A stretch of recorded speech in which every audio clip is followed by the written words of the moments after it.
The expensive champagne flowed freely at Sterling Enterprises' annual executive party. But I nursed my sparkling water, watching the scene unfold from my corner of the grand ballroom. My $50 phone sat on the table beside me, its scratched case a stark contrast to the glittering chandeliers and designer outfits surrounding me. Is that really a technophone? Madison Williams, the regional manager's wife, didn't even try to hide her disdain as she peered at my device. I didn't even know they still made those. Her perfectly manicured hand clutched the latest iPhone, its designer case probably worth more than my entire phone.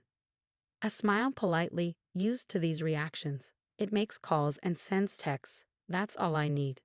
But darling, Madison's voice dripped with false concern, loud enough to attract attention from nearby tables. How do you even take proper photos? The camera must be dreadful.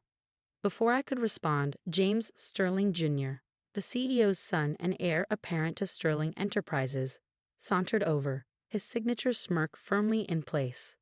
Mother was right, letting the entire staff attend these events really has lowered the tone.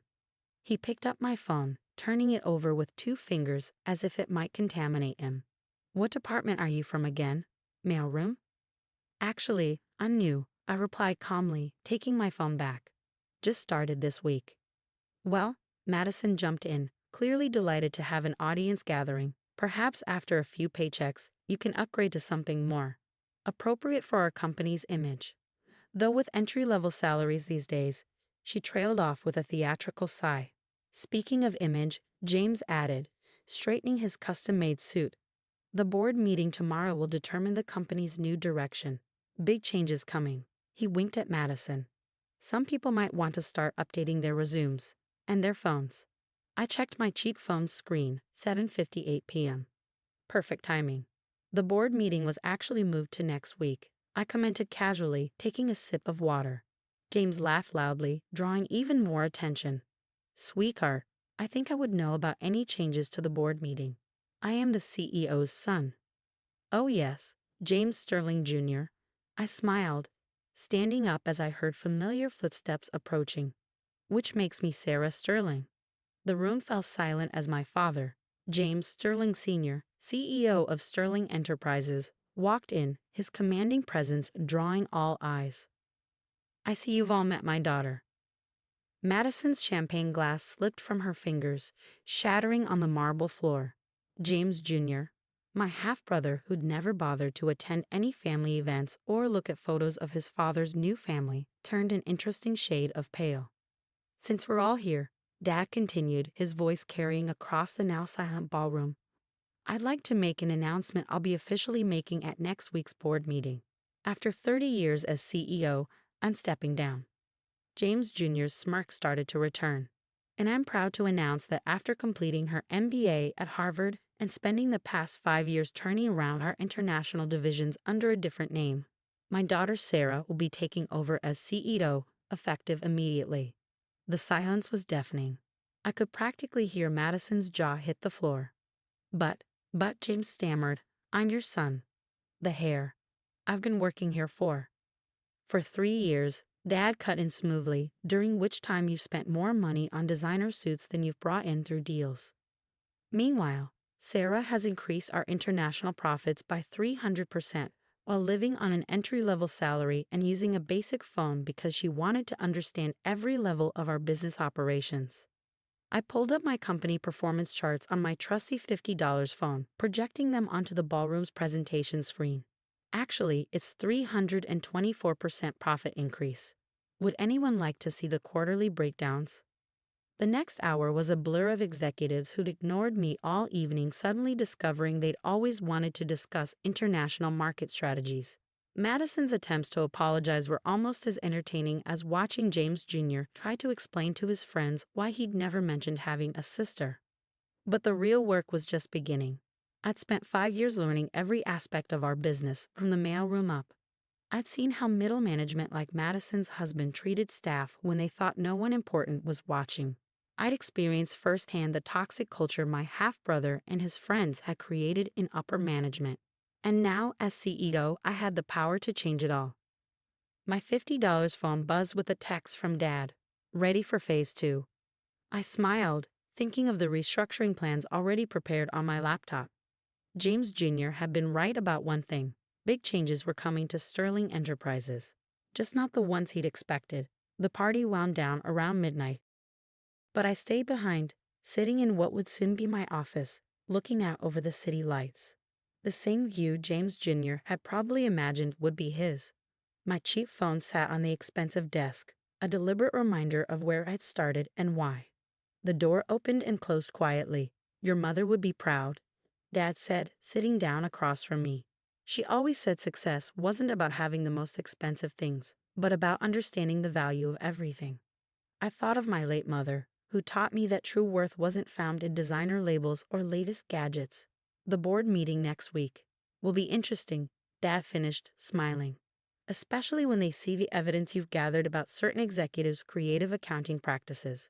My phone buzzed again. An email from HR confirming receipt of my restructuring plans. Phase 2 would start tomorrow, bright and early. Madison's husband had been skimming from employee pension funds. James Jr. had been inflating his expense accounts and taking kickbacks from suppliers. And I had documentation of all of it, gathered methodically over 5 years while they were too busy judging my phone to notice what I was doing with it. "Get some rest," Dad advised, heading for the door. "Tomorrow's going to be a long day." I picked up my $50 phone, checking the secure folder containing 5 years' worth of evidence. Yes, I agreed. It certainly is. For some executives at Sterling Enterprises, tomorrow would be their longest day ever. And I'd record it all on my cheap phone. The next morning, I arrived at Sterling Enterprises at exactly 7 a.m., my $50 phone and 5 years of evidence securely in hand. The security guard did a double take when I used the executive elevator. Apparently, James Jr. had sent a company-wide email at 3 a.m. claiming I was an imposter. "Miss Sterling," my new executive assistant, Thomas, greeted me. He'd been with the company for 20 years and had seen everything. "Mr. James Jr. is waiting in your office with his lawyer." "Perfect," I smiled, pulling up a specific folder on my phone. "Please call security and have them ready." James Jr. sprawled in my chair, feet on my desk, his lawyer standing nervously beside him. "Listen, sis," he sneered at the word. "Let's make this easy.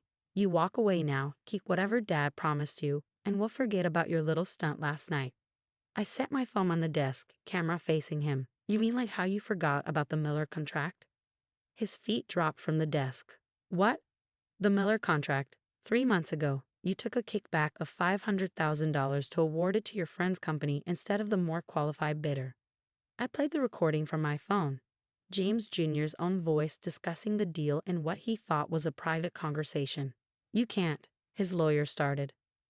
"Oh, but I can. You see, while everyone was busy mocking my cheap phone, they never noticed it recording their conversations. Legal in this state with one-party consent, by the way." I turned to the lawyer. "You might want to stay for this next part. It concerns your billing practices, too." Security arrived as James Jr. lunged for my phone. "This is all lies. I'll sue." "Actually," I pressed play again. "Here's you admitting to embezzlement last Christmas. And here's your conversation with Madison's husband about the pension fund scheme. The FBI is very interested in that one." The lawyer quietly gathered his things and left. By 9 a.m., Madison's husband had been escorted from the building, his computer seized by corporate security. By 10 a.m., 3 more executives had resigned rather than face audit findings. James Jr. was still yelling about lawsuits when security removed him from the premises. "Your brother's friends are all resigning," Thomas reported, bringing in more documentation. "And Madison is in the lobby, insisting she needs to speak with you." I checked my phone's calendar. The board meets in an hour. Let's make her wait. The board meeting was everything I prepared for. 5 years of evidence meticulously gathered and organized. Every questionable deal, every misused fund, every instance of harassment or discrimination I'd witnessed while working entry-level jobs throughout the company. "Ms. Sterling," one board member sputtered, "this is unprecedented." "No," I corrected. "What's unprecedented is how long this corruption was allowed to continue. This company was built on innovation and integrity. Today, we return to those values." My phone buzzed. A message from Dad. "Your mother would be proud." By evening, Sterling Enterprises had a new organizational structure. Qualified employees who'd been overlooked due to office politics were being promoted. The pension funds were being audited and restored. And my brother's old office was being converted into an employee daycare center. Madison finally caught me as I was leaving. Her designer outfit was wrinkled, her perfect makeup smeared. "Sarah, please, you have to understand. We never knew." "That's exactly the problem," I interrupted. "You never bothered to know anything about people you thought were beneath you. How's that working out?" "My husband. The pension funds. Please, we can work something out." I held up my cheap phone. "Everything's already worked out. It's all documented right here on my embarrassing little phone. The authorities have copies." I stepped into my car, then paused. "Oh, again, Madison. I'm keeping the phone. It reminds me never to judge someone by appearances." The next few months transformed Sterling Enterprises. Employee satisfaction skyrocketed.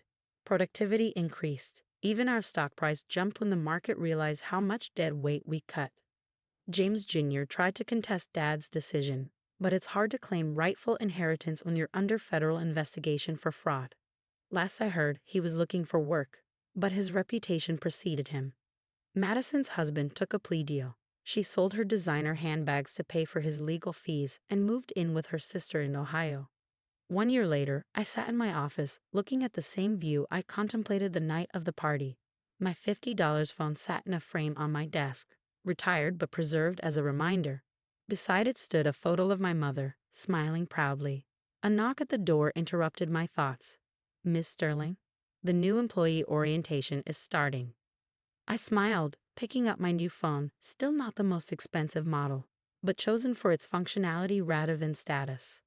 "Thank you, Thomas. Let's go welcome them to the new Sterling Enterprises." The orientation room was full of eager faces. I took my place at the podium, my simple phone recording for training purposes, just like its predecessor had done. "Welcome to Sterling Enterprises," I began. "Let me tell you a story about a $50 phone and what it taught me about true value. Because sometimes the best revenge isn't just about getting even. Sometimes it's about making sure no one else has to experience what you did. Sometimes it's about changing an entire culture, one recorded conversation at a time. And sometimes it's about keeping your cheap phone as a reminder that appearances can be deceiving, and the most powerful weapon isn't the most expensive one. It's the one people underestimate.